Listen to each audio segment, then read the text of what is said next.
မြန်မာပြည်မှာယောက်ျားရကန်ကောင်းဆုံးသူကိုပြပါဆိုရင်မင်းသမီးဝတ်မုံရွှေရည်ကတော့ထိတ်ဆုံးကပါနေမှာပါဝတ်မုံရွှေရည်တယောက်အိမ်ထောင်ကြပြီးသွားမှပရိသတ်တွေစီကမျက်မုန်းကြိုးခံနေရတာပဲဖြစ်ပါတယ်အနုပညာလောကကိုလေအခြားမင်းသမီးတွေလူငယ်စုကလေးကဝင်လာခဲ့တာမဟုတ်ပေမဲ့၃နှစ်ကြာတဲ့ကံမီစုတွေရရှိခဲ့တာပါငယ်စုကလေးကခြေမွေးမီးမလောင်လက်မွေးမီးမလောင်နေလာခဲ့ရတဲ့မင်းသမီးဝတ်မုံရွှေရည်ဟာပုံမြင်တွေကမင်းသမီးတွေဘဝလိုရက်တည်လာခဲ့တာဖြစ်ပါတယ်အနုပညာလောကထဲမှာနောက်ကျမှဝင်လာခဲ့ပေမဲ့ယောက်ျားလေးပရိသတ်များစွာရဲ့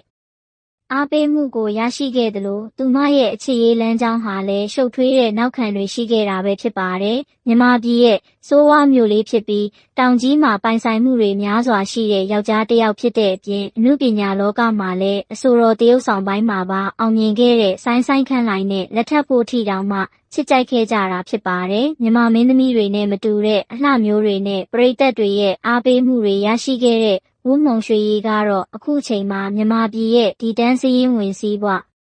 အားရေးလုပ်ငန်းရှင်နိုင်ဖြိုးကျော်နဲ့လက်ထက်အိမ်ထောင်ပြုခဲ့တာပဲဖြစ်ပါတယ်။မိုးကုတ်ကကြာရင်းတထေအတိုင်းဝိုင်းဖြစ်ပြီးတော့တိုင်းရင်သူလေးတစ်ယောက်ဖြစ်တဲ့ဝတ်မုံရွှေရည်ဟာအသားဖြူဖြူအရက်ပူပူနဲ့လူကောင်သေးပြီးချစ်ဖို့ကောင်းတဲ့သူတွေပဲဖြစ်ပါတယ်။ဒီလိုမျိုးချစ်စရာကောင်းတဲ့အသွေးပြင်းတဲ့ကောင်မလေးကနိုင်ငံတော်အကြီးအကဲရဲ့ညီချွေမဖြစ်ဖို့အထိအဆင့်တွေရောက်ခဲ့တာပဲဖြစ်ပါတယ်။ဆိုင်းနဲ့ချစ်ကြိုက်နေဆိုမှာဗိုလ်ချုပ်မှုကြီးနေဝင်းရဲ့မြေးဖြစ်သူနေရွှေသွေးရောင်ဟာကြားထဲကဖြတ်ခုတ်ခဲ့ပြီးတော့ဆိုင်းနဲ့အဆက်အသွယ်မလုပ်နိုင်အောင်ဖုန်းလိုင်းတွေပါဖျက်ပစ်ခဲ့တဲ့အထိအပြုအမူတွေလုပ်ခဲ့တယ်လို့ဗစက်ရာဇဝင်တွေရှိခဲ့တာပဲဖြစ်ပါတယ်။အခုချိန်မှာတော့ဝတ်မုံရွှေရည်ဟာအိမ်ထောင်ကျသွားပြီဖြစ်ပါတယ်။သူမရဲ့အိမ်ထောင်ဘက်ကလည်းအစွမ်းကုန်ချစ်ပေးတဲ့အပြင်လိုလေသေးမရှိပြည့်စုံအောင်ထားတဲ့သူဖြစ်တဲ့အတွက်အရာရာตายရတဲ့ဘဝကိုပိုင်ဆိုင်ထားတယ်လို့တောင်မှဆိုလို့ရပါတယ်။ဒါပေမဲ့လူဆိုတဲ့အတိုင်းပဲဘလောက်ပဲပြည့်စုံပါစေပြစ်ချက်တွေကတော့ရှိသမျှမလို့လူတွေကသူမအိမ်ထောင်ပြုတဲ့နောက်မှာမှပို့ပြီးတော့ဝေဖန်လာကြတာဖြစ်ပါတယ်။အိမ်ထောင်ကျ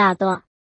အားပြီးနောက်ဝတ်မုံရွှေရည်ဟာအရင်ကလိုမလှတော့ဘူးဆိုတဲ့စကားသံတွေဟာပရိသတ်တွေကြားသူလိုပြောနေကြတာပါအရင်လိုကြည်လင်တဲ့အလှမျိုးမဟုတ်တော့ဘူးယောက်ျားချစ်ယောက်ျားအကြိုက်အမြဲလိုက်နေရတဲ့လူတစ်ယောက်လိုပရိသတ်တွေကမြင်နေကြတာပဲဖြစ်ပါတယ်ဒါကြောင့်ပရိသတ်တစ်ယောက်ကသူမရဲ့ကလောသွားတဲ့ post အောက်မှာသူမအလှနဲ့ပတ်သက်ပြီးတော့ဝေဖန်ခဲ့တာပဲဖြစ်ပါတယ်ယောက်ျားရသွားလို့အရင်လိုမလှတော့ဘူးဆိုတဲ့စကားတခွန်းဟာသူမကိုစိတ်ထိခိုက်သွားစေတဲ့အထိအရှိန်ပြင်းတဲ့အတွင်းသူမကအိယာထားဆမှုဘာမှမပြင်ရသေးတာပါဆိုပြီးတော့ရဖက်ပြန်ခဲ့တာဖြစ်ပါတယ်ဒီလိုပြန်ပြောခဲ့တာကသူမအတွက်ပိုဆိုးသွားခဲ့တာပါအကြောင်းကတော့သူမအနေနဲ့မိတ်ကပ်ပါမှလှနေမှာဖြစ်ပြီးမိတ်ကပ်မပါရင်ပင်ကိုရုပ်ခံမရှိကြောင်းကိုယ်တိုင်ဝန်ခံလိုက်တယ်လို့ဖြစ်သွားခဲ့တာပါအခုလိုနိုင်ငံကျော်မင်းသမီးတစ်ယောက်ကအခုလိုမျိုးပြန်လဲဖြေကြားခဲ့ပေမဲ့သူမအနေနဲ့အမှန်တကယ်စိတ်ထိခိုက်သွားတာအမှန်ပဲဖြစ်ပါတယ်ဒါကြောင့်